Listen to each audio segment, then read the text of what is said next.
Perang dagang kian garang. Trump menuding China telah langgar kesepakatan tarif.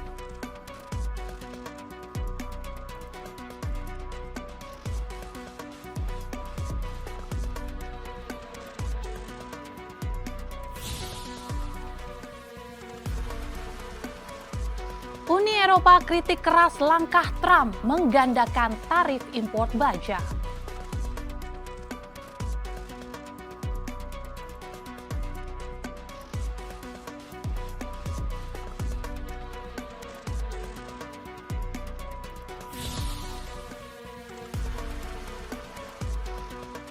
Badan Pusat Statistik mencatat perekonomian Indonesia deflasi 0,37%.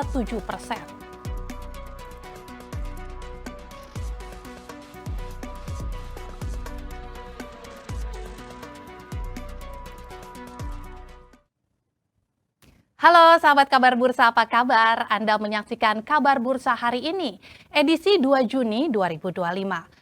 Menyajikan berita terkini, informasi pilihan, serta rekomendasi saham. Bersama saya, Francisca Rati, kita jelang kabar bursa hari ini selengkapnya.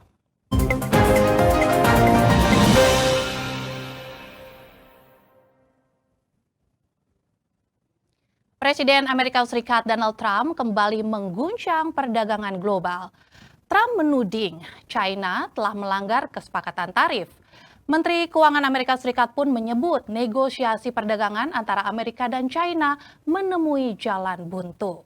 Sementara Beijing langsung merespon tudingan Trump dan mendesak Amerika untuk menghentikan pembatasan diskriminatif terhadap China.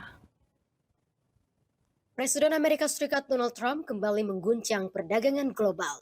Trump menuding China telah melanggar kesepakatan tarif.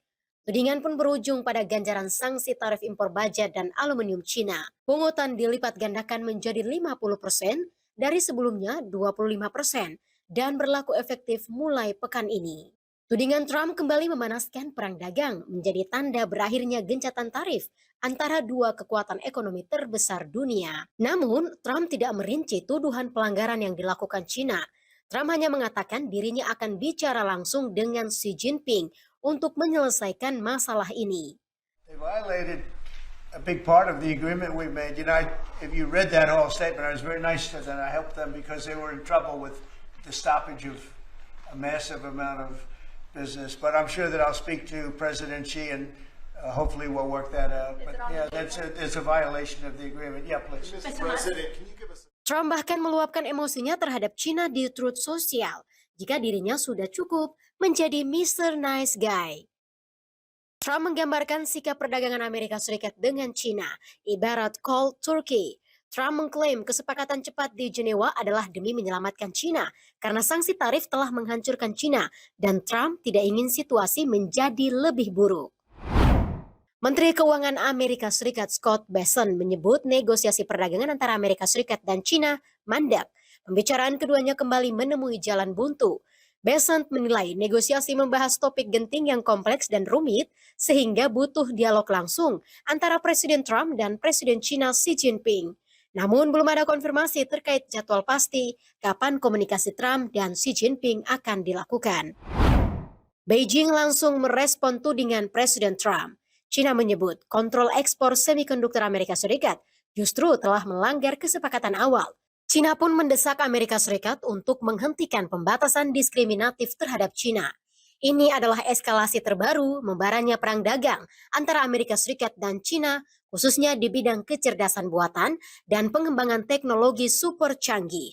Juru bicara Kementerian Luar Negeri China, Mao Ning, mengatakan Beijing sudah berkali-kali menyatakan posisinya terkait masalah tarif. 在关税问题上，中方已经多次阐明了立场。关税战、贸易战没有赢家，搞保护主义损害各方的利益，终究不得人心。 China merupakan produsen dan eksportir baja terbesar dunia.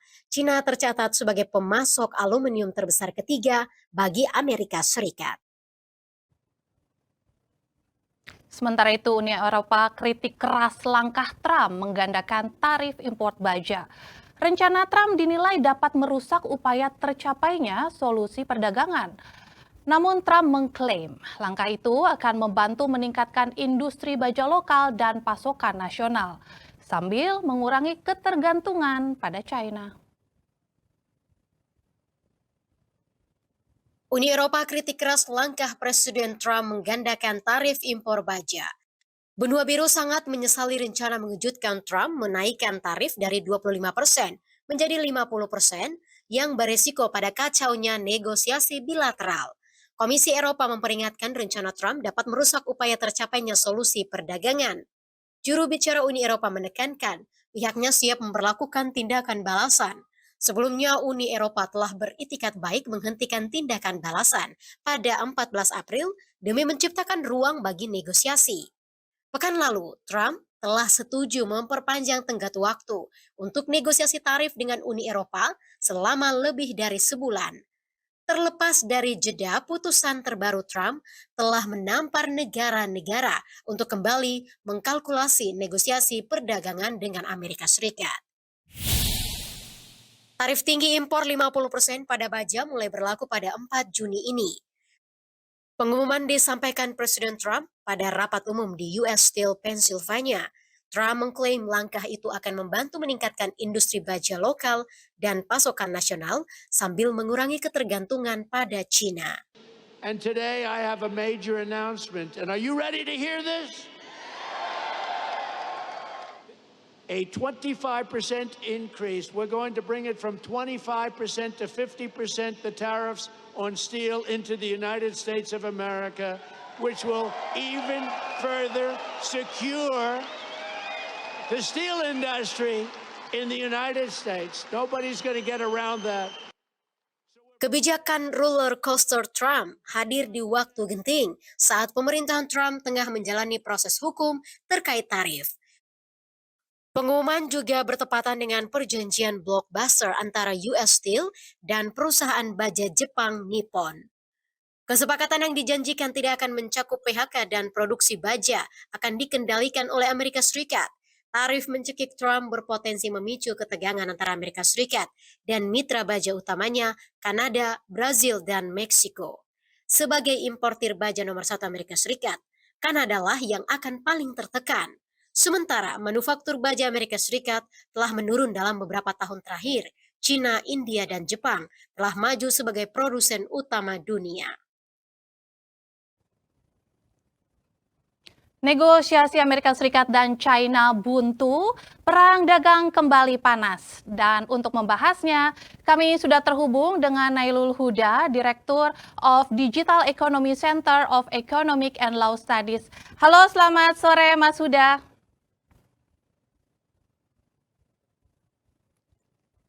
Ya, Mas Huda tampaknya masih di mute.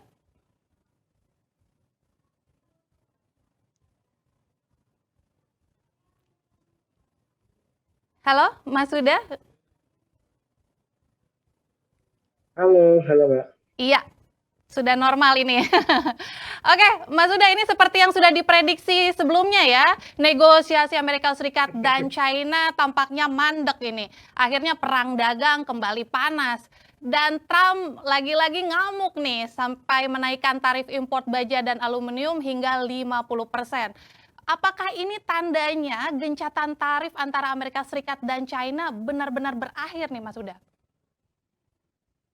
Iya, ini udah mulai. Maaf. Iya, silakan Mas Huda. Oh iya, iya. Jadi kalau kita lihat memang ini masih ada babak baru ya. Jadi kita kemarin melihat ada gencatan perang tarif antara AS dan China dan juga beberapa negara lainnya ya. Nah, tapi sekarang nampaknya ini mulai panas lagi gitu. Nah, ini yang kita sebutkan ya, dan kita prediksikan sebenarnya ketika tidak ada kesepakatan hitam di atas putih, ini sangat rentan sekali terjadi perang tarif lagi. Nah, ini yang kita lihat dampaknya kemana-mana nih kalau kita lihat dari adanya ya tarif untuk baja yang menurut saya pribadi sebenarnya ini merupakan industri yang strategis bagi US gitu. Nah, US tentu tidak ingin kehilangan industri strategisnya yang dimana mereka akhirnya menetapkan ya tarif yang tinggi terhadap barang-barang impor baja dan sejenisnya dari US ataupun dari negara-negara lain seperti Uni Eropa. Nah, ini yang kita lihat ya babak baru dari perang tarif antara US dengan China gitu. Karena jujur ini saya tidak mengetahui apakah ini akan berakhir dengan adanya kejahatan secara total atau akan ada friksi-friksi lainnya yang menurut saya ini bisa terjadi karena ini kalau kita lihat lebih awal lagi dari pidatonya Trump ini kan sangat terkait sekali dengan security industri dari US gitu. Nah, ini yang kita lihat pasti akan ditonjolkan oleh US ketika China menerapkan sesuatu, US pasti akan membalasnya, begitu juga dengan sebaliknya gitu. Nah, ini yang yang kita lihat dampaknya dan akan strategi untuk dia bisa negosiasi dan sebagainya itu tidak akan mudah bagi kedua belah pihak negara. Bukan babak baru begitu ya, sebenarnya Ya, bukan akhir dari gencatan tarif itu sendiri, sebenarnya masih ada peluang negosiasi di situ. Tapi kalau misalnya hmm, kita melihat secara data begitu kan, China ini kan merupakan produsen dan eksportir baja yang tentunya ini di sini terbesar di dunia, bahkan China tercatat sebagai pemasok aluminium terbesar ketiga begitu bagi Amerika Serikat.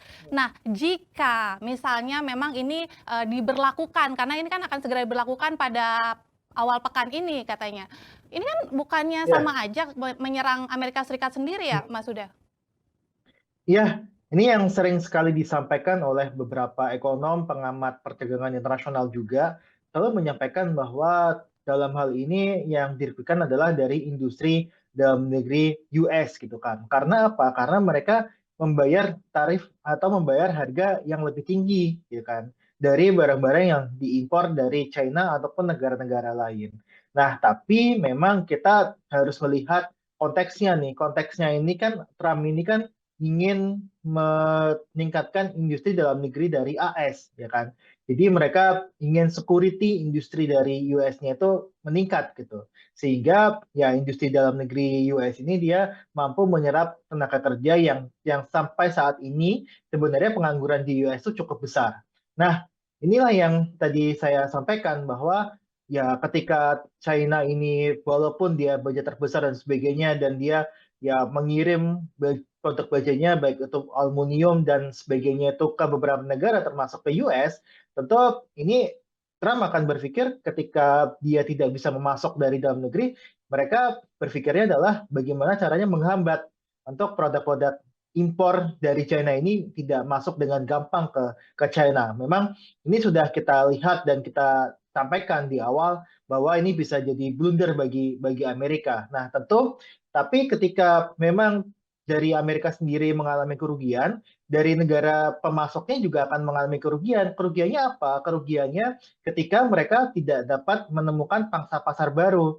Nah, ini yang kita sebut sebagai impact dari perang dagang ini. Karena ketika harganya meningkat di US, tentu permintaan untuk aluminium, permintaan baja dari China itu akan berkurang di US. Makanya ini yang kita lihat efeknya bisa ke sana juga gitu. Nah, ini yang kita lihat sebenarnya sama seperti yang disampaikan oleh Bu Ani gitu kan bahwa perekonomian sekarang bukan didasarkan lagi pada ilmu ekonomi, tapi didasarkan pada keinginan dari Trump semata gitu bahwa Trump ini ingin melindungi industri dalam negeri karena mereka menggunakan diksi security, tapi satu sisi yang dilakukan adalah dia membentengi dan saya rasa ini bisa jadi bumerang bagi industri di Amerika itu sendiri karena bahan baku untuk mendirikan pabrik dari baja impor dari China itu semakin mahal. Makanya ini bisa jadi ya bumerang bagi US dan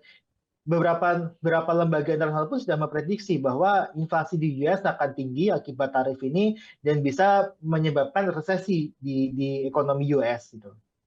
Ya, berarti kalau misalnya bisa dikatakan meskipun ini adalah blunder dari Amerika Serikat sendiri ya, blunder dari kebijakan Trump lah sebenarnya.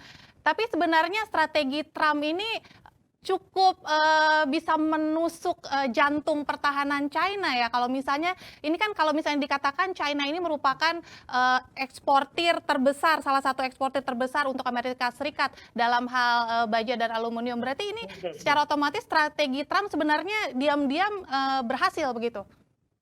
Ya, tentu berhasil atau tidaknya ini akan sangat tergantung dari posisi China itu sendiri ya, bahwa apakah mereka bisa mengdiversifikasi pasar ekspornya. Tidak hanya bergantung pada ekspor ke Amerika semata, tapi bisa mengekspor barang-barang ke luar negeri selain ke Amerika. Nah, ini tentu akan tergantung dari apa yang akan dilakukan oleh China.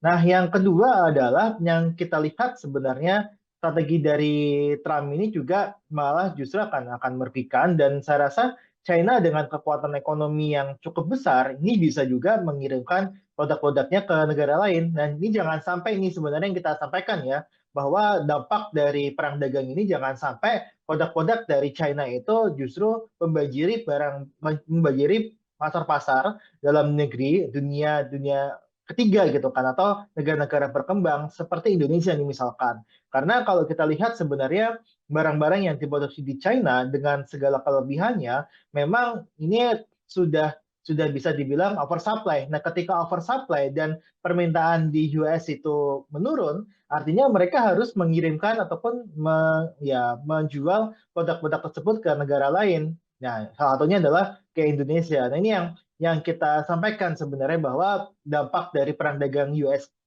sama China ini bisa berdampak juga ke Indonesia gitu kan, dalam hal pasar-pasar kita semakin banyak diisi oleh barang-barang dari China dan sebagainya, yang saya rasa ini juga akan menjadi dampak negatif bagi industri kita. Nah, ini yang kita lihat sebenarnya akan arahnya ke sana gitu. Jadi kita sebenarnya menunggu apa yang akan dilakukan oleh China ketika ini tarif-tarif seperti ini dilakukan lagi, karena yang kemarin pun China membalasnya dengan menaikkan tarif juga gitu kan, yang pada akhirnya tarifnya mencapai lebih dari 100%, yang pada di beberapa hari terakhir itu mereka melakukan kejahatan untuk tarif impor ini. Jadi saya rasa kita akan menunggu apa yang akan dilakukan oleh China nanti.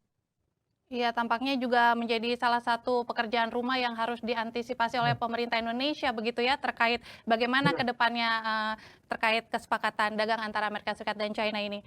Mas Huda, ini sudah ada sahabat kabar bursa yang tampaknya antusias juga untuk bisa bergabung bersama kita di live chat kali ini. Ada dari Eni, ingin bertanya, perang dagang terus nggak ada kapoknya nih ya Amerika dan China. Apa sih maunya mereka, Pak Huda? Mungkin nggak sih kalau dunia bersatu aja gitu ngucilin mereka? Kira-kira mungkin nggak sih seperti itu? Kalau kita lihat sebenarnya ini kan perang dagang ini kan ditimbulkan dari Trump ini kan ada strategi dalam kampanyenya adalah Make American Great Again, dan juga kita bisa bilang American First gitu kan. Artinya barang-barang dari Amerika ini menjadi barang-barang yang nomor satu di pasarnya sendiri gitu.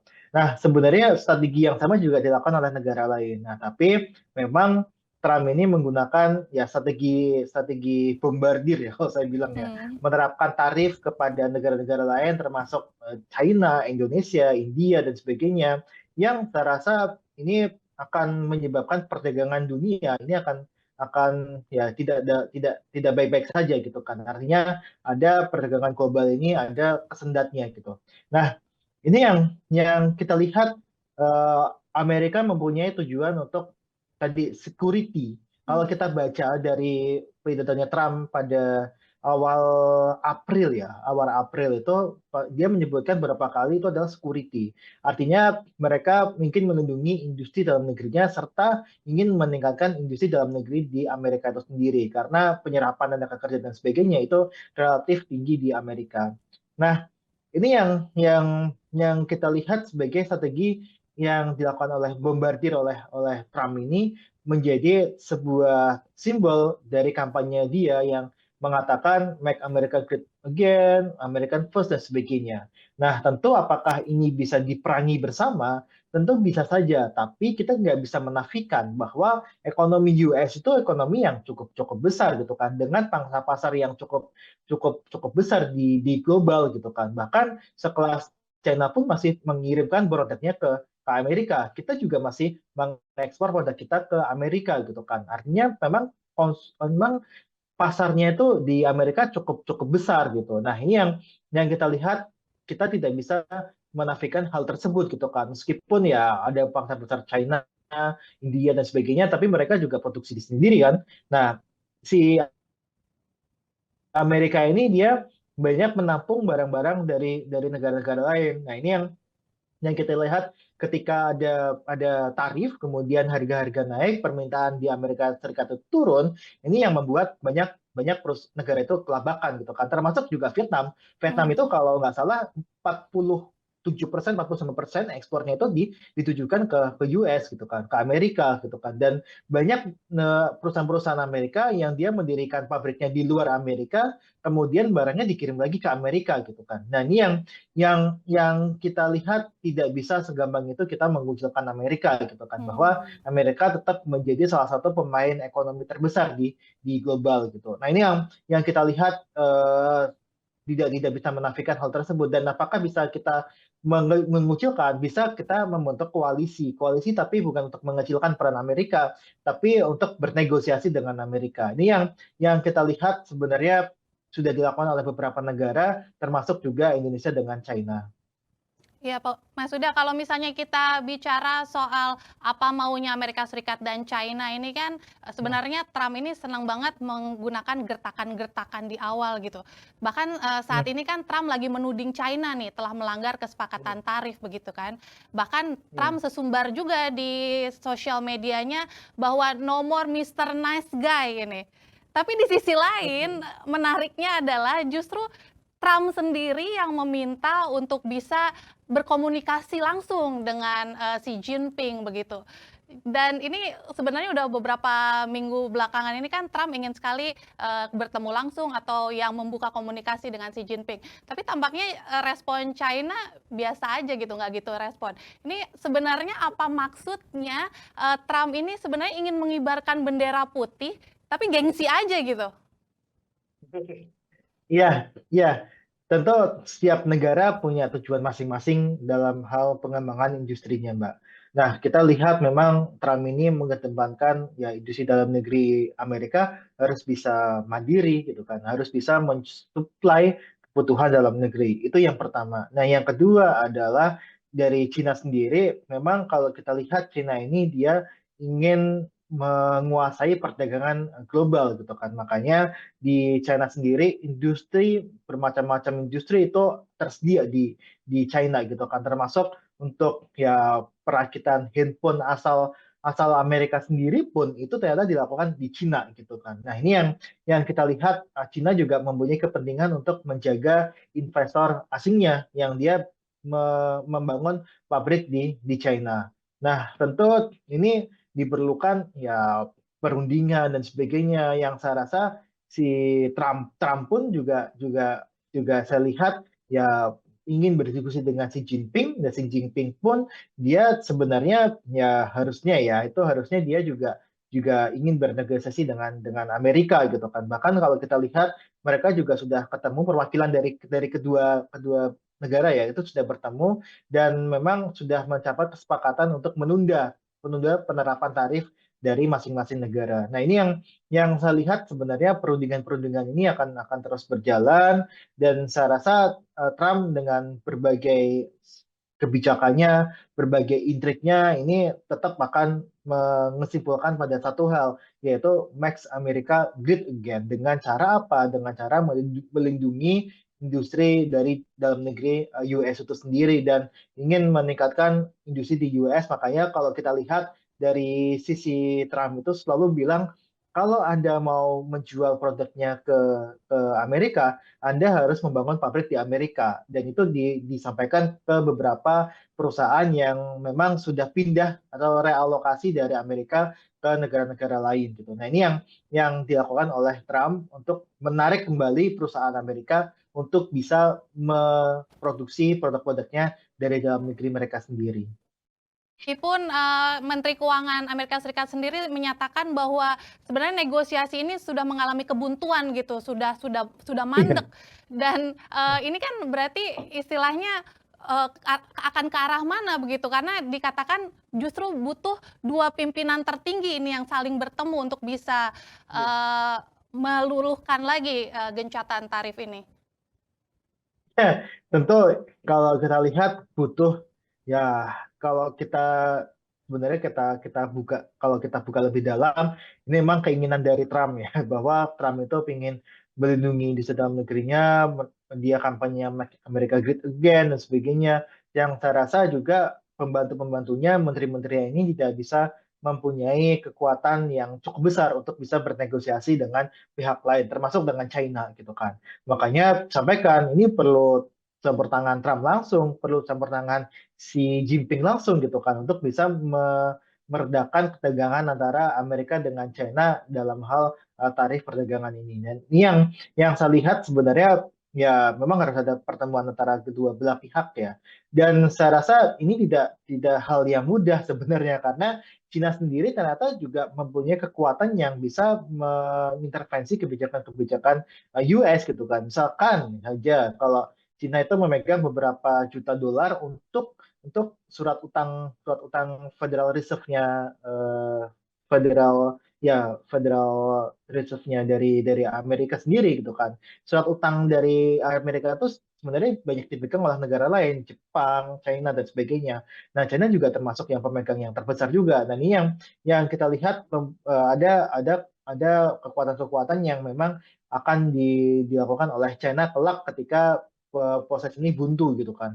Nah, kemudian dari Amerika juga tidak mau kalah gitu kan. Amerika mempunyai pangsa pasar yang cukup besar nih bagi Cina gitu kan. Dan kalau lihat kan perang defisit ke China itu kan tertinggi kan dari China gitu kan. Salah satunya dari China yang paling tinggi ya. Nah, ini yang kita lihat Amerika memanfaatkan betul situasi ini untuk apa? Untuk bisa memberikan ya menjadi justifikasi bahwa saya sudah mengimpor banyak dari Cina nih. Nah, ini sedangkan industri dari Amerika sendiri tidak bisa berkembang karena ada barang-barang dari Cina yang murah gitu kan. Makanya kalau kita lihat pidatonya Trump itu security lagi gitu kan. Termasuk juga dalam khusus untuk impor baja ini yang mereka bilang ini untuk melindungi industri dalam negeri mereka gitu kan. Ini yang kita lihat sebenarnya ya tujuan Trump akan mengarah ke sana dan saya rasa kuncinya adalah di presidennya, baik itu Trump atau Xi Jinping untuk bisa ketemu membahas negosiasi dagang ini sehingga ini ketemu win-win solusinya seperti apa gitu kan. Jangan sampai win-win solution kemarin penundaan 90 hari ternyata dalam beberapa hari saja itu sudah dilanggar kembali. Nah, ini makanya ini yang kita lihat perlu pertemuan antara pemimpin tertinggi kedua negara. Dan kita ini sudah banyak mengundang sahabat kabar bursa untuk ikut bergabung di live chat. Ada pertanyaan lagi ini dari Alpin Pulungan. Apakah dengan pecahnya kembali perang dagang ini bisa berdampak ke industri dan manufaktur China? Karena bulan lalu menurut laporan laba industri China masih bertahan tapi cenderung stagnan begitu. Iya, tentu akan berdampak ya kepada industri dari Cina itu sendiri kan. Kalau kita lihat sebenarnya ketika ada penurunan permintaan dari US ini tentu akan mengurangi dari sisi produksi dalam negeri manufaktur Cina. Nah, kalau kita lihat dari Purchasing Manager Index misalkan. Nah, di Maret tahun 2025 PMI China itu ada di angka 51 ke atas gitu kan. Tapi di April tahun 2025 pasca adanya perang tarif ini ternyata PMI China itu turun menjadi di bawah 50,5. Artinya memang masih ekspansi tapi berkurang dibandingkan dengan Maret tahun 2025. Sebelumnya dari Januari ke Maret itu naik, tapi ketika ada perang tarif yang dibangun oleh Trump itu PMI Cina itu turun. Nah, artinya apa? Artinya dari sisi manufaktur dari Cina itu akan mengalami dampak gitu kan, dampak negatif dari adanya tarif ini. Tentu saja karena kita hukum ekonominya ketika tarif itu dinaikkan, harga itu akan naik, tentu permintaan akan turun. Makanya produksi di Cina itu juga mengalami perlambatan. Ini yang memang dampak yang dialami oleh manufaktur Cina. Lagi dari Satria, kalau Amerika dan China terus berseteru, gimana nih nasibnya sama ekonomi Indonesia nih, Mas Huda? Ya, tentu kita akan mengalami juga permintaan yang berkurang. Dari mana? Dari kalau kita lihat ada barang-barang yang digunakan oleh Cina, itu kan yang dikirimkan ke Amerika ya, itu kan menggunakan bahan baku dari Indonesia. Misalkan saja bahan baku untuk ya CPO dan sebagainya yang kita ekspor ke Cina itu kan digunakan untuk barang-barang yang diekspor dari Cina ke Amerika. Nah, ketika permintaan dan produksi barang-barang tersebut turun, otomatis sebenarnya permintaan dan produksi barang-barang itu dari Indonesia itu juga akan turun. Bukan cuma Indonesia sebenarnya, tapi dari negara-negara lain. Makanya ini yang selalu jadi anekdot ketika Amerika dan Cina itu dia mengalami flu, mengalami demam, yang sakit itu bukan cuma Indonesia, bukan cuma AS dan Cina, tapi seluruh negara akan mengalami sakit tersebut gitu kan. Pada intinya adalah ketika negosiasi AS dan Cina ini buntu dan ada perang dagang ini terus meningkat eskalasi ya, eskalasinya terus meningkat, maka yang dirugikan adalah negara-negara lain termasuk Indonesia. Ada penurunan permintaan barang-barang dari Indonesia, termasuk juga barang-barang manufaktur di Indonesia yang dijadikan bahan baku oleh manufaktur di Cina. Saat ini sudah tepat, diversifikasi perdagangan, juga hilirisasi dan swasembada seperti itu sudah langkah yang tepat jika harus mengantisipasi mandeknya kesepakatan tarif antara Amerika Serikat dan China ini. Bagi pemerintah Indonesia ya. Iya. Nah, ya bagi pemerintah Indonesia sebenarnya apa yang dilakukan memang ya diversifikasi ekspor itu perlu ya, bahwa kita tidak boleh tergantung pasarnya terhadap Cina Amerika, tapi kita juga harus bisa mencari pangsa pasar lainnya, seperti pangsa pasar di Afrika, Amerika Latin, dan sebagainya yang saya rasa itu sangat terbuka, khususnya juga untuk yang Timur Tengah gitu kan, bahwa kita sudah menjalin kerjasama dengan beberapa negara Timur Tengah, itu juga harus dimanfaatkan untuk perdagangan ekspor-impor, termasuk juga kita bisa mengirim barang-barang yang tadinya diekspor ke Amerika, diekspor ke Cina, itu diekspor ke Timur Tengah, ke Afrika, ke Amerika Latin, dan sebagainya. Makanya ini yang kita lihat harus ada strategi diversifikasi yang dilakukan oleh pemerintah. Nah, yang kedua adalah kita juga harus bisa bernegosiasi sebenarnya. Kita tidak bisa mengesampingkan ini harus ada diversifikasi terus kita aman gitu, tapi tidak seperti itu karena diversifikasi pun itu juga harus dilihat seperti permintaannya seperti apa, harganya berapa, karakteristik yang diminta sama negara baru itu seperti apa, ini juga harus disesuaikan dan kapasitas produksinya juga harus disesuaikan. Makanya ini tidak mudah juga untuk melakukan diversifikasi. Nah, ini yang kita lihat masih butuh juga untuk strategi berkomunikasi dengan China ataupun juga berkomunikasi dengan Amerika gitu kan, bahwa ini tidak seharusnya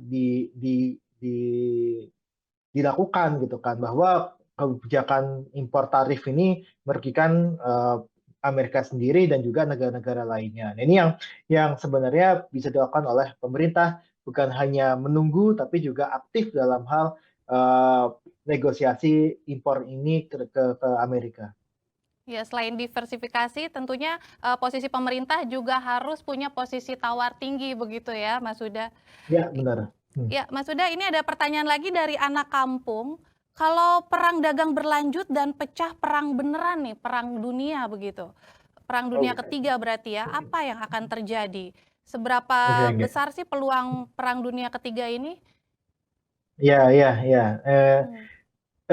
Saya bisa sampaikan sebenarnya tidak ada potensi untuk menuju ke sana yang disebabkan oleh perang tarif ya. Jadi perang tarif ini tidak akan sampai membuat perang secara fisik atau perang senjata gitu kan. Karena ini purely untuk sisi ekonomi, sisi tarif yang dari sebuah negara gitu kan. Ini tidak akan mengaruhi dari sisi militer gitu. Karena saya tidak mengarah ke sana gitu kan. Hmm. Kecuali ya memang sudah ada gesekan geopolitik gitu kan antara mungkin China Taiwan, kemudian Taiwan US dan sebagainya, itu mungkin bisa jadi, tapi saya rasa tidak akan sampai mengarah ke sana. Dan kita juga sudah ada contohnya ketika perang tarif pertama di tahun pertama, ketika periode pertama Trump gitu kan, itu juga sudah terjadi perang tarif dan tidak sampai juga menimbulkan perang secara fisik gitu kan, atau perang secara militer gitu. Jadi saya rasa tidak akan menuju ke sana ya. Iya, tapi Mas Huda ini yang menarik adalah justru di tengah tekanan perang dagang yang kembali memanas ini kan sebenarnya ada pernyataan dari Menteri Pertahanan Amerika Serikat Pete Hegseth ini yang justru mewanti-wanti Asia untuk bersiap-siap karena tampaknya China akan menggunakan kekuatan militernya, terutama di Laut Cina Selatan ya yang saat ini sedang bersengketa begitu. Nah, bahkan tampaknya posisi militer Amerika Serikat juga sudah ditempatkan begitu di kawasan tersebut. Apakah ini juga merupakan suatu bentuk bahwa nantinya perang dagang akan berlanjut ke ranah militer begitu? Kalau misalnya memang seperti itu, Indonesia mesti waspada nggak sih? Ya, itu memang sudah topik lain ya ketika kita menyangkut ke Laut Cina Selatan gitu kan. Artinya memang itu adalah isu teritorial gitu kan. Nah, ini yang memang ya isu itu kan bisa dibawa kemana aja ya Mbak ya. Bahwa dengan Cina sendiri kan ingin sebenarnya negara-negara di ASEAN ya, itu juga bersatu untuk membentuk koalisi dengan China agar bernegosiasi dengan US gitu kan. Nah ini tentu dari mereka sendiri berusaha untuk memecah koalisi ini dan saya rasa sebenarnya itu sudah di luar konteks ekonomi sebenarnya untuk Laut Cina Selatan ini kan, karena itu adalah konsep dari teritorial. Nah yang saya highlight adalah sebenarnya tentu pernyataan-pernyataan tersebut adalah pernyataan cywar yang dilontarkan oleh pejabat-pejabat Amerika gitu kan, agar ya negara-negara ASEAN ini tidak membentuk koalisi. Nah ini yang saya sebut, bisa nggak sih Indonesia tadi mengucilkan ya oleh beberapa negara mengucilkan Amerika gitu kan. Nah, tentu saja bisa, tapi kita bisa berkoalisi, tapi tidak bisa mengucilkan kan. Kita bisa berkoalisi dengan negara-negara ASEAN seperti Malaysia, dan Thailand dan sebagainya yang dia mempunyai ekspor juga ke US gitu kan. Dan saya rasa sebenarnya itu suatu yang sah saja ketika kita membentuk koalisi di forum internasional untuk bisa menghambat ya strategi tarif impor dari Trump ini gitu kan. Dan itu sesuatu yang wajar, dan ketika Menteri Pertahanan ikut campur situ ya saya rasa sebenarnya motifnya bukan ekonomi, tapi ya motifnya motif lain gitu kan, dan pembahasannya bukan pembahasan ekonomi tapi pembahasannya adalah sudah menyangkut ke pembahasan politik teritorial. Hmm. Tapi tetap cywar ini tetap harus diwaspadai begitu ya, karena kan tampaknya ini merupakan cywar bagaimana Trump dengan pemerintahannya berusaha memecah ASEAN yang tampaknya sekarang lagi makin kuat begitu, apalagi kemarin terlihat begitu bagaimana semakin mesra dengan China dan Uni Eropa seperti itu ya, Mas Huda. Ya, Malaysia pun kan juga sudah menjalin hubungan dengan Xi Jinping kan. Kemarin juga ada lawatan Xi Jinping ke Malaysia, kemudian kita juga Perdana Menteri Cina juga berkunjung ke Indonesia dan sebagainya. Saya rasa ini menunjukkan ya Cina ini proaktif untuk bisa membangun koalisi, membangun hubungan dagang dengan ASEAN. Nah ini yang kita lihat sebenarnya tidak dimiliki oleh US. Nah US ini kan salah satu yang tidak ya, yang saya lihat sebagai itu kan arogansi dari US, melihat US itu sangat penting sekali bagi ekonomi global, tapi mereka hanya ingin dilihat sebagai penguasa. Makanya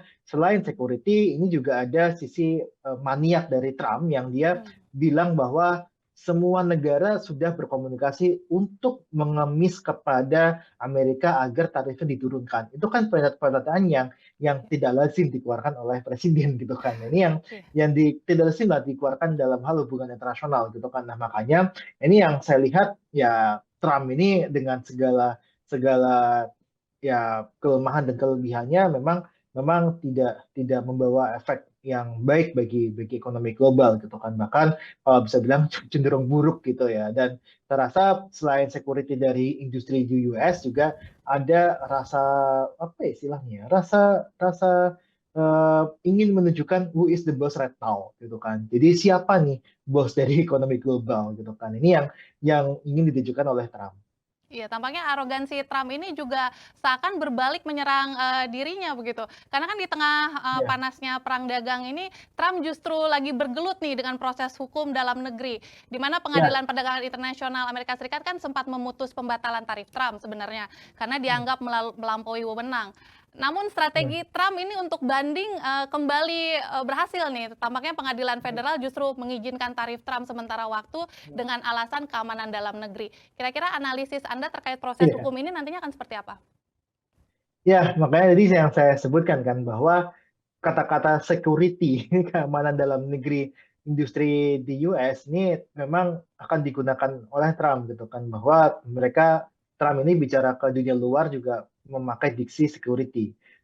Di pengadilan juga sama dengan alasan keamanan dalam negeri, maka tarif ini bisa diizinkan untuk sementara waktu. Nah, kalau kita lihat sebenarnya kemarin Pengadilan Perdagangan Internasional yang dia memutuskan membatalkan tarif Trump, kemudian dibanding gitu kan. Nah, ini yang saya rasa sebenarnya ini akan sangat-sangat tergantung, dan kalau kita lihat kan Presiden US kan juga mempunyai kekuatan juga kan untuk mengatur di dalam negerinya kan. Nah, saya rasa sebenarnya ini yang akan menarik ke depan, nanti apakah dari sisi pengadilan akan membatalkan kembali gitu kan, atau justru akan memperkuat, dan bukan sementara waktu tapi sudah kekuatan tetap gitu kan. Tapi saya rasa sebenarnya ya Trump dengan segala kekuatannya akan mencoba untuk mempush dari sisi tarif ini, dan ketika dibatalkan pun ya eksekutif mempunyai ranah untuk bisa terus melakukan penerapan tarif ini, kecuali kita melihat ada pelemahan-pelemahan yang ada di senatornya gitu kan, jadi di DPR Amerika lah gitu kan. Dan ini yang bisa kita lihat ada beberapa ya yang bisa dilakukan oleh senatornya seperti impeachment dan sebagainya, atau mengajukan mosi tidak percaya terhadap Trump dan sebagainya. Saya rasa ini bisa mengganggu proses hukum gitu kan. Dan ini yang kita lihat akan mengarah ke sana, ada kekuatan politik yang cukup besar juga sebenarnya yang bisa menggulingkan Trump gitu kan. Dan ya senator-senator ini kan juga mempunyai sponsor ya, dalam tanda kutip sponsor dari perusahaan-perusahaan, dan saya rasa itu juga akan berpengaruh terhadap dipengaruhi oleh kebijakan tarif Trump ini. Trump ini tetap akan menang begitu ya di pengadilan.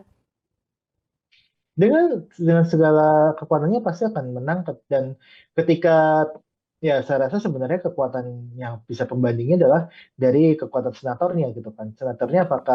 Senator pun sudah ada yang mulai mewacanakan untuk pemaksudan Trump sebenarnya, tapi memang dari sisi kekuatan Republik sendiri masih cukup kuat gitu kan. Makanya ini kalau saya rasa akan tetap jalan tarif ini, entah dibatalkan atau enggak, tapi yang nantinya yang bisa membatalkan adalah dari sisi senator di Amerika gitu kan, atau DPR-nya Amerika yang bisa mengintervensi tarif ini. Baik, Mas Huda, terakhir sekalian menjawab pertanyaan dari sahabat kabar Bursa Barbara Cuan ini, apa yang harus dilakukan pemerintah terhadap perang dagang Amerika-China jika tidak kunjung reda ini? Pemerintah Indonesia ya, Hmm. pemerintah mana ya? Pemerintah Indonesia ya. Nah, Ya, pemerintah pemerintah Indonesia, Indonesia kira-kira harus bagaimana nih? ya, yang pertama adalah menguatkan industri dalam negeri. Jadi industri dalam negeri kita tidak boleh melemah ketika ada tarif perang dagang ini. Nah, penguatan ini bisa dari sisi birokrasi, bisa dari pasar dalam negerinya. Jadi ketika tidak bisa ekspor ke Amerika ataupun ekspornya berkurang ke Amerika, tapi penyerapan dari dalam negeri itu semakin baik. Nah, yang kedua adalah melakukan diversifikasi tadi. Walaupun diversifikasi itu cukup rumit juga, ada karakteristik permintaan, harga dan sebagainya, tapi saya rasa itu masih bisa dilakukan oleh pemerintah dengan cara apa? Dengan cara memanfaatkan betul kedubes-kedubes yang ada di negara-negara lain, termasuk juga negara-negara dari Timur Tengah, Amerika Selatan, dan Afrika. Nah, yang ketiga adalah ya kita harus bisa bernegosiasi untuk berkoalisi dengan negara lain, dan kita juga harus mengidentifikasi peluru-peluru apa sih yang bisa kita tembakkan ke Amerika dalam negosiasi tersebut. Jadi kita tidak pasif tapi juga aktif dalam negosiasi, tapi kita sembari itu juga menguatkan di dalam negeri dan juga mencari pangsa pasar baru. Baik, terima kasih Mas Huda untuk analisisnya di Kabar Bursa hari ini. Sehat dan Sama-sama. sukses selalu. Sama-sama. Dan sahabat Kabar Bursa, kita beralih ke informasi lainnya. Indeks harga saham gabungan IHSG berpotensi bergerak menguat di Juni 2025. Penguatan IHSG bisa menembus level 7.300. Akan ada berbagai sentimen yang datang dari data perekonomian penting, di antaranya data inflasi Indonesia, neraca dagang Indonesia, pidato Jerome Powell, dan PMI manufaktur China. Usai libur panjang akhir pekan, indeks harga saham gabungan atau IHSG dibuka melemah pada perdagangan Senin pagi 2 Juni 2025. Indeks berada di level 7.134. Meskipun demikian, IHSG diramal akan bergerak menguat pada Juni 2025, dapat menembus level 7.300. Berbagai sentimen positif akan menjadi penopang penguatan IHSG. Dalam riset bulanan Kiwom Sekuritas Indonesia, secara historis IHSG cenderung mencatatkan kinerja positif setiap Juni sejak tahun 2020.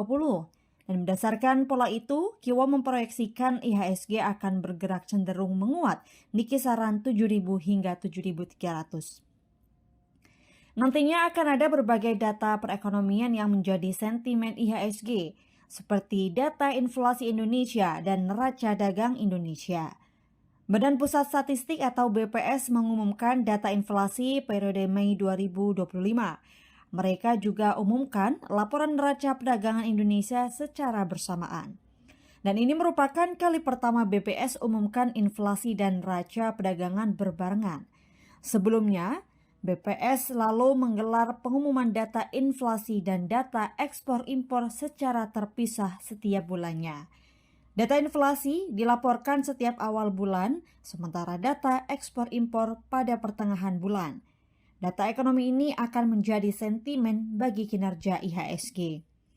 Selanjutnya pada Selasa esok, 3 Juni 2025, Gubernur Bank Sentral The Federal Reserve, Jerome Powell dijadwalkan untuk berpidato yang akan menjadi sorotan utama dalam pekan ini. Pidato Powell dinantikan karena akan memberikan petunjuk arah kebijakan moneter Amerika Serikat di tengah ketidakpastian ekonomi global. Lalu ada juga data ekonomi dari China yang akan menjadi sentimen IHSG pada Selasa 3 Juni 2025. Ada rilis PMI manufaktur Caixin periode Mei 2025. Sebelumnya PMI manufaktur Caixin China turun ke angka 50,4 pada April 2025. Dan angka itu turun dari level tertinggi 4 bulan di Maret sebesar 51,2. PT Hanjaya Mandala Sampurna Tbk akan bagikan dividen sebesar 6,53 triliun rupiah. Kemudian PT Dian Swasta Tika Sentosa Tbk terus mengakselerasi pengembangan lini bisnis teknologi dan energi baru terbarukan. Lalu PT Goto Gojek Tokopedia Tbk membatalkan rencana penambahan modal tanpa hak memesan efek terlebih dahulu atau private placement. Informasinya telah kami rangkum dalam sekilas emiten. PT Hanjaya Mandala Sampurna Tbk yang berkode emiten HMSP akan bagikan dividen tunai untuk periode tahun buku 2024. Pemegang saham produsen rokok ini akan menerima dividen tunai Rp56,2 per saham dengan total nilai dividen mencapai Rp6,53 triliun. HMSP mencatatkan total penjualan bersih mencapai Rp117,88 triliun pada tahun 2024. Jumlah itu naik 1,63% dari posisi tahun 2023 sebesar Rp115,98 triliun. Selanjutnya, laba perusahaan tercatat Rp6,64 triliun di tahun 2024. Angka itu turun 17,92% dari posisi tahun sebelumnya yang mencapai Rp8,09 triliun. PT Dian Swastika Sentosa Tbk yang berkode emiten DSSA cetak pendapatan usaha konsolidasian sebesar $737,55 juta Amerika. Realisasi itu turun 7,43% dibandingkan periode yang sama tahun sebelumnya, yakni sebesar 796,78 juta dolar Amerika Serikat. Kontributor utama pendapatan usaha DSSA masih berasal dari lini bisnis pertambangan, dan kini mereka terus berupaya menjaga kinerja yang solid dari lini bisnis tambang tersebut. DSSA juga berkomitmen terhadap transformasi bisnis berkelanjutan dan terus mengakselerasi pengembangan lini bisnis teknologi dan energi baru terbarukan. PT Goto Gojek Tokopedia Tbk membatalkan rencana penambahan modal tanpa hak memesan efek terlebih dahulu atau private placement. Padahal Goto telah mengantongi persetujuan pemegang saham untuk melakukan private placement. Keputusan pembatalan itu dengan memperhatikan kondisi pasar keuangan saat ini. Dan sebelumnya, Goto berencana akan menerbitkan sekitar 120,14 miliar saham seri A. Dan ini setara dengan 10% dari modal yang ditempatkan dan disetor penuh oleh Goto. Badan Pusat Statistik mencatat indeks harga konsumen IHK mengalami deflasi sebesar 0,37% pada Mei 2025 secara bulanan. IHK turun dari 108,47 pada April 2025 menjadi 108,07 pada Mei 2025. Badan Pusat Statistik atau BPS mencatatkan perekonomian Indonesia mengalami deflasi 0,37% secara bulanan pada Mei 2025. Angka itu ditunjukkan dengan indeks harga konsumen atau IHK yang menurun. Deputi Statistik Bidang Distribusi dan Jasa BPS, Puji Ismartini melaporkan IHK turun dari 108,47 pada April 2025 menjadi 108,07 pada Mei 2025. Sementara inflasi tahunan tercatat 1,60% secara tahunan dan inflasi tahun kalender 1,19% year to date. Kelompok pengeluaran yang memberikan andil deflasi bulanan terbesar adalah makanan, minuman, dan tembakau yang mengalami deflasi sebesar 1,40% dan memberikan andil deflasi sebesar 0,41%. BPS juga mencatat kinerja impor sepanjang Januari hingga April 2025 mencapai 76,29 miliar dolar Amerika. Kinerja impor naik 6,27% jika dibandingkan dengan periode yang sama pada tahun sebelumnya. Kinerja impor paling banyak didorong impor non-minyak dan gas yang mencapai 65,29 miliar dolar Amerika atau naik 9,18%. Sementara itu, impor migas mencapai 11 miliar dolar Amerika atau turun 8,27%. PMI Manufaktur Indonesia pada Mei 2025 lanjutkan tren kontraksi yang berada di level 47,4. Permintaan baru terus melemah sejak April tahun lalu. S&P Global merilis Purchasing Managers Index atau PMI Manufaktur Indonesia. Pada Mei 2025 tercatat di level 47,4 atau masih di bawah ambang batas normal 50. Artinya indeks manufaktur tanah air masih kontraksi. Namun angka ini meningkat jika dibandingkan bulan sebelumnya sebesar 46,7. Laporan S&P Global tersebut mencatat Indonesia terus mengalami penurunan pada pertengahan menuju triwulan kedua pada tahun ini. Penurunan dipicu adanya permintaan baru yang terus turun sejak April tahun lalu. Penurunan permintaan pesanan baru pada Mei 2025 merupakan kondisi terparah dalam waktu hampir 4 tahun terakhir yang menyebabkan anjloknya volume produksi. Kemudian kinerja ekspor juga melemah.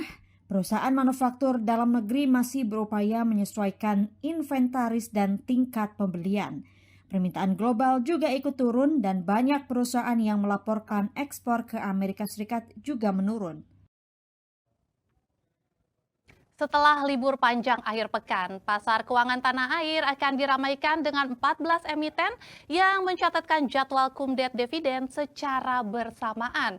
Pada Selasa esok, 3 Juni 2025. Emiten tersebut berasal dari berbagai sektor, diantaranya perbankan, kesehatan, retail, hingga manufaktur. Dan berikut jadwalnya.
Portal kabarbursa.com fokus pada peningkatan jumlah investor saham di Indonesia. Data BEI, jumlah investor saham di Indonesia terus naik, menembus angka 7 juta investor per 26 Mei 2025. Angka itu menandai pertumbuhan signifikan di tengah tantangan dinamika ekonomi global. Lantas seperti apa ulasannya? Langsung saja kita akan ngobrol bareng bersama redaktur pelaksana kabarbursa.com, Pram Ivandarto. Halo Pram, apa kabar? Baik. Iya, Pram, ini menarik sekali ya, karena ternyata data BI per 26 Mei 2025, jumlah investor saham di tanah air ini terus naik hingga mencapai 7 juta SID. Apakah ini kabar baik? Ya, kalau kami melihatnya ini jadi catatan positif buat Bursa Efek Indonesia, pasar modal, karena di tengah anomalinya IHSG secara dunia atau juga investasi yang ada di Asia, ini jadi catatan terbaik sih. Tapi sebetulnya ini juga menjadi kabar yang kurang menguntungkan gitu. Jadi dari catatannya nggak sampai 1,5% dari jumlah penduduk Indonesia yang 280 juta orang. Jadi ini masih perlu dikejar, ini masih perlu digenjot bagaimana investasi pasar modal bisa menyentuh seluruh masyarakat di Indonesia sendiri. Ya, persentase untuk yang melek investasi ini masih terbilang Ya, minim benar sebenarnya sekali. ya di balik angka 7 juta ini. Ya. Tapi kalau misalnya melihat sejauh mana sih edukasi BI terkait investasi sejauh ini? Kalau dari Bursa Efek sendiri punya beberapa program yang sampai sekarang masih terus digulirkan gitu, ketika bagaimana Bursa Efek Indonesia menarik investor muda atau yang kita bisa bilang Gen Z gitu. Jadi ini yang terus didorong karena ada salah satu programnya seperti sekolah pasar modal yang sampai sekarang memberikan edukasi soal bagaimana investasi di pasar modal sejak dini gitu ya.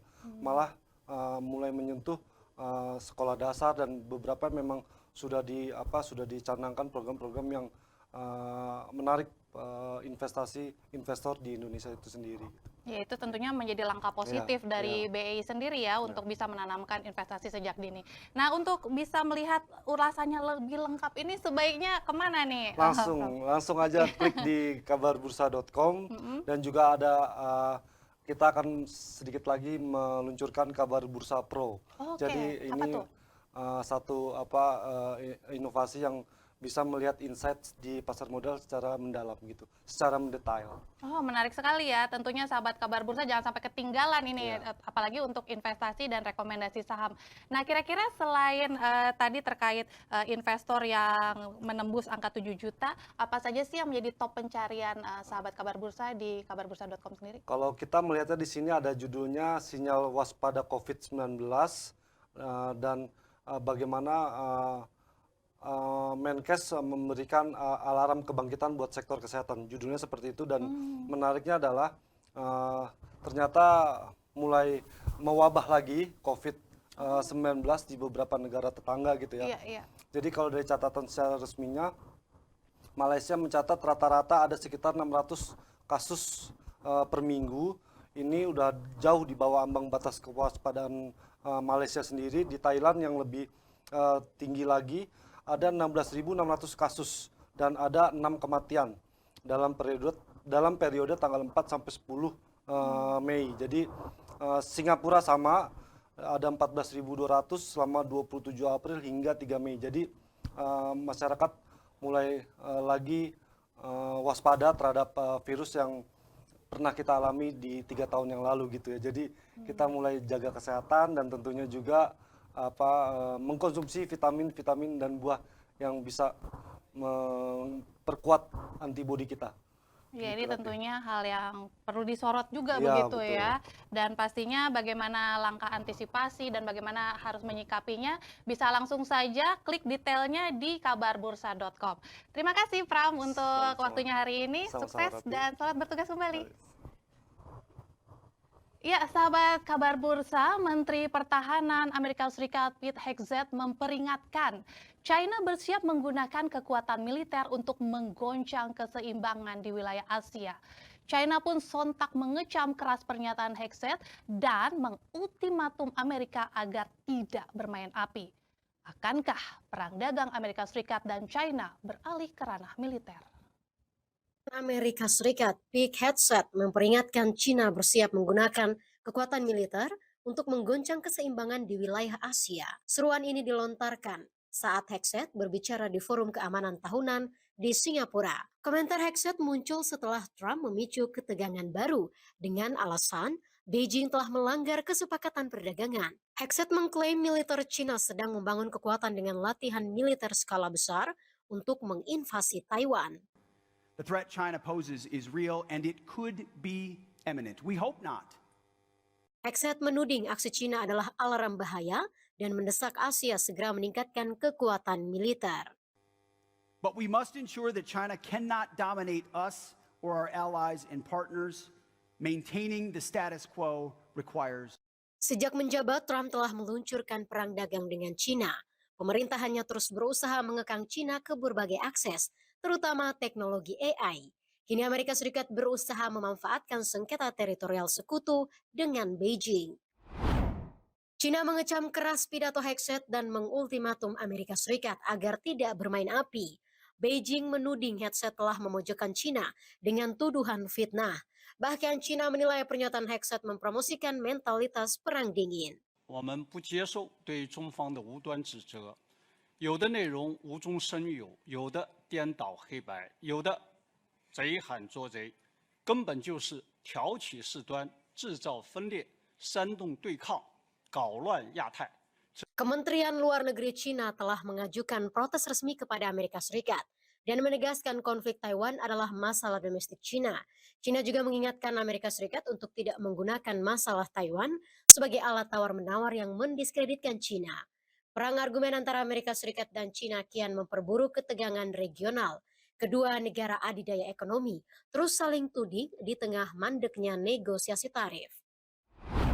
Amerika Serikat telah mengerahkan kapal induk bertenaga nuklir USS Nimitz ke Laut Cina Selatan yang menjadi sengketa. Dalam unggahan di platform X, Departemen Pertahanan Amerika Serikat membagikan gambar jet-jet tempur IE-18G Growler dari Skuadron Tempur 139, dilengkapi tulisan Bringing the Heat. Seakan menegaskan posisi Amerika Serikat siap adu kekuatan di wilayah tersebut. Pengerahan USS Nimitz sontak memicu kemarahan Beijing. Amerika Serikat dinilai sengaja mengganggu situasi di Laut Cina Selatan dengan melanggar hukum internasional. Belakangan ketegangan meningkat di Laut Cina Selatan. Beijing kian agresif mengklaim kedaulatan berdasarkan 9 dash line atau 9 garis putus-putus. Meski putusan Pengadilan Internasional tahun 2016 menyatakan klaim Beijing tidak memiliki dasar hukum, namun China tetap menolak putusan tersebut. Dan sajian tadi sekaligus menjadi penutup kabar bursa hari ini. Terima kasih untuk kebersamaan Anda. Ayo follow, klik subscribe channel Kabar Bursa, like dan share konten-konten berkualitasnya. Ikuti berita terkini, analisis dan rekomendasi saham di portal berita kabarbursa.com. Mewakili semua kru yang bertugas, saya Francisca Rati pamit undur diri. Sampai jumpa.